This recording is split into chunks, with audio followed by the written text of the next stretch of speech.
Thirsty Thursday, the best day ever, and I'm here at the Maker's Mark Bar ready to make you guys an awesome cocktail for this week. This week's cocktail is a cherry Blossom-Tini.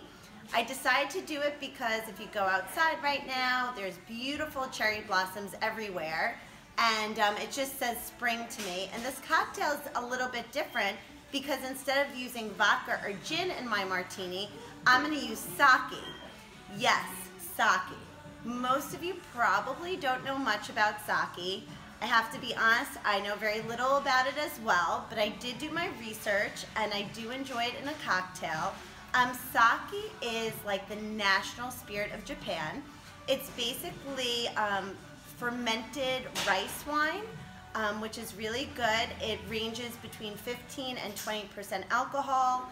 If you go to a Japanese restaurant and you get sushi, sometimes they'll serve you like a little cup of sake, either hot or cold. I personally prefer it in a cocktail, so I'm going to be mixing it today in this awesome cherry Blossom-Tini.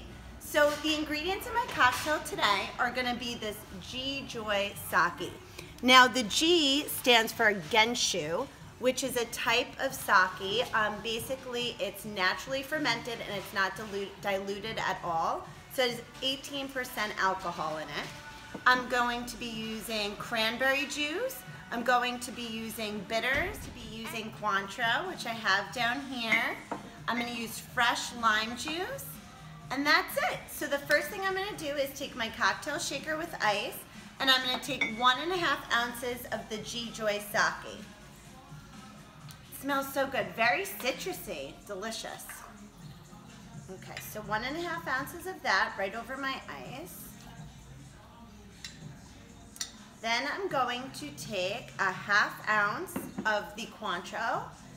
As I've mentioned before, I use Cointreau in many cocktails. It's an orange liqueur, super delicious. I like to use it instead of triple sec or sweetener. Okay, so 1/2 ounce of that. I'm going to take 1/2 ounce of the cranberry juice and pour that over the ice, which will be great. There's my bingo.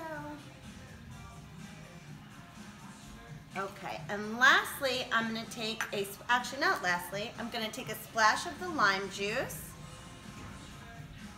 And now lastly, I'm going to take 2 dashes of my orange bitters. 2, perfect. I think that came out very well. Okay, so I'm going to close it up, give it a nice shake, and then you pour it into a martini glass. I think it should be a pretty pink color, which will be so nice, springy. And I really do recommend trying sake in a cocktail. It's time to change up your spirit game. Look at the color of that. Okay. Let me try this cherry Blossom-Tini. I love how it's all chilled and icy. It's fantastic. So please try making this sake cocktail. Please come into Cappy's and get everything that you need and enjoy this beautiful spring day. Although it's kind of cold, it's sunny. And we'll see you next Thursday. Happy Thursday.